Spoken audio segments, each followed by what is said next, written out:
कराची की सड़कें शहरियों के लिए अजियत का बाइस बन गई। तरक्याती कामों की गर्ज से जगह जगह खुदाई के बाइस घंटों ट्रैफिक जैम मामूल बन गया। अहमद जिना रोड, गार्डन, शहीद मिल्लत, north Karachi, Surjani, university road, stadium road समेत दीगर सड़कों पर खुदाई के बाइस गाड़ियों की लंबी कतारें लगी रहती हैं, जिसके बाइस शहरी घंटों अजियत में मुब्तला रहते हैं। बिल्कुल खुश है, चालू हो तब खुश है ना, जब बनेगा नहीं तो क्या चालू होगे।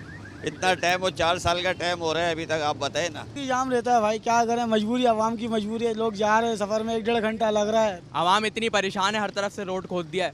कभी किसी को इमरजेंसी हो तो बंदा फंस ही जाता है, ट्रैफिक में ही फंसे रहो यहाँ तो। तरक्याती कामों में ताखीर और मुतबादिल रास्ते हमवार न होने के बायस ट्रैफिक में फंसे बेशतर शहरी सड़कों पर रफ्तार करने पर मजबूर हैं। तरक्याती फ्यूचर के लिए तो बहुत अच्छा है कि फ्यूचर के लिए सिंगल फ्री कॉरिडोर बन जाएगा, सारी चीज़ें हो जाएंगी, मगर ये है कि जो डिले टाइम हो रहा है ना, वो ज़्यादा मसला है। स्पेशली ये रमज़ान है, अभी ईद है, तो इसमें ये कि ऑफिस जाने के लिए डस्ट है, एलर्जी है, ये सारी चीज़ें लोगों में काफ़ी ज़्यादा क्रिएट हो रही है। शहरियों ने मुतालबा किया कि ईद से कबल तरक्याती कामों को मुकम्मल और ट्रैफिक की रवानी को बेहतर करने के लिए मौसर इक़दामात किए जाएं, ताकि वो दरपेश परेशानी से बच सकें।